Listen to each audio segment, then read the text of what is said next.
obviously. Okay, so that leads us to scene 2. And this is a very, very important scene in the story. And scene 2, you could call it one or a couple of things. And by the way, I'm totally open as you guys are sort of studying this and reading it or thinking about it later, and you think, oh, I've got an idea. Feel free to give me ideas, because maybe you'll say, you know what a better name for that would be. And but scene 2, sometimes this part of the book of Genesis, chapters 12 through 50, sometimes it's called the patriarchs, and which simply is a word that means the fathers. And what it really is it's a story of a family, okay? And right in Genesis chapter 12 at the beginning, something very critical happens in the story. And let me read the text to you. We read this. The Lord said to Abram, leave your country, your people, your father's household, and go to the land I will show you. And I will make you into a great nation, and I will bless you. I will make your name great, and you will be a blessing.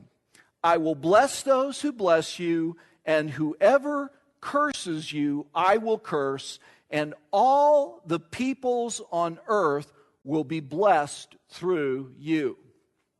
Now, in a screenplay, usually relatively early in the first act, there comes a moment that's referred to as the inciting incident.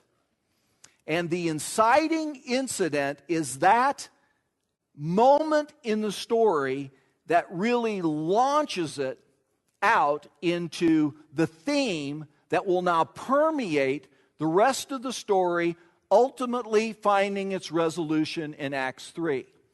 And in the story of the Scripture, I would suggest to you that this moment is the inciting incident. That God enters into a relationship with a man by the name of Abram. And this covenant that God enters into at this very moment in time defines the entire rest of the Old Testament.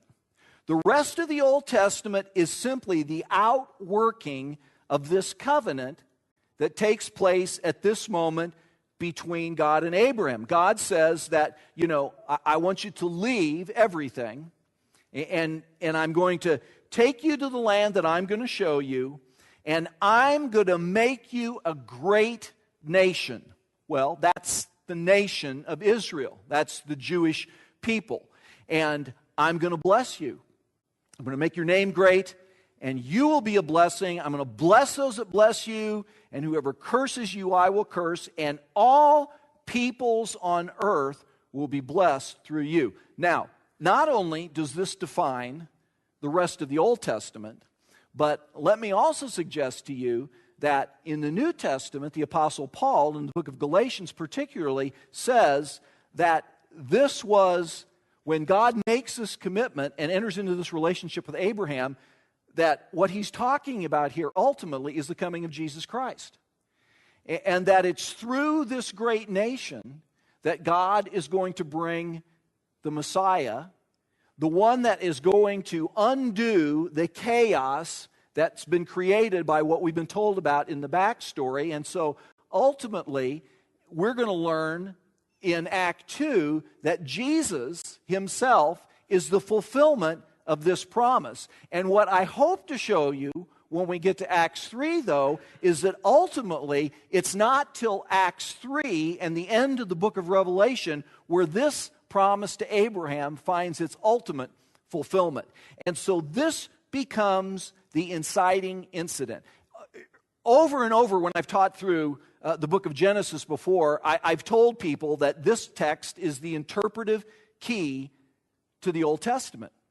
And that's kind of what the inciting incident is. And so this now launches us into this scene 2, which is the story of a family. Okay? And within this story, which is going to take us all the way through the end of Genesis, what you really have are kind of 4 subplots that are smaller stories. And the first of those, of course, is the story of Abram and this call that God places on him. And at this point in time, again, think about what we have here. Suddenly, now the story has become an adventure. I mean, Abraham, we're told, is over in the city of Ur. And let me see if I can get us there, okay? This gives us a little bit of a view. Ur, if you can see, is clear over here in what today is called Iraq. You'll hear a lot about it on the news, this country of Iraq. And actually, part of what we know is that there are archaeological remains at Ur, and right at those archaeological remains, a guy by the name of Saddam Hussein built a military base.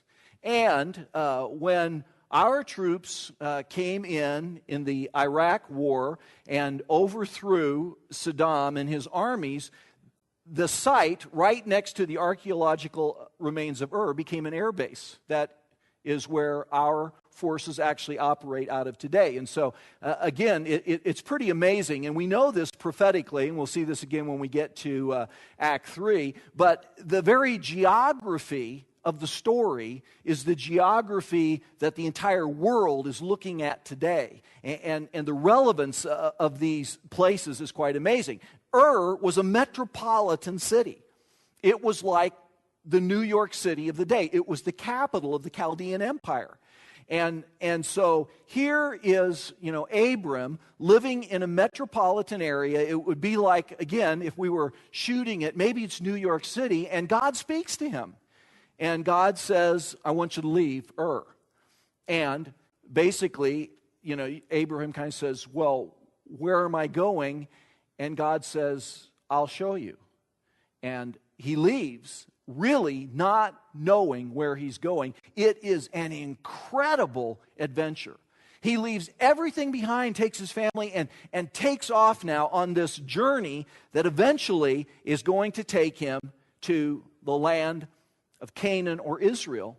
And this becomes, by the way, now the primary setting of our story, right here in this land of Israel. The Holy Land. And it's here in this location that Abraham and his descendants are going to build a family. A promise of a son, the promise of descendants, and the promise of a nation, all in this scene.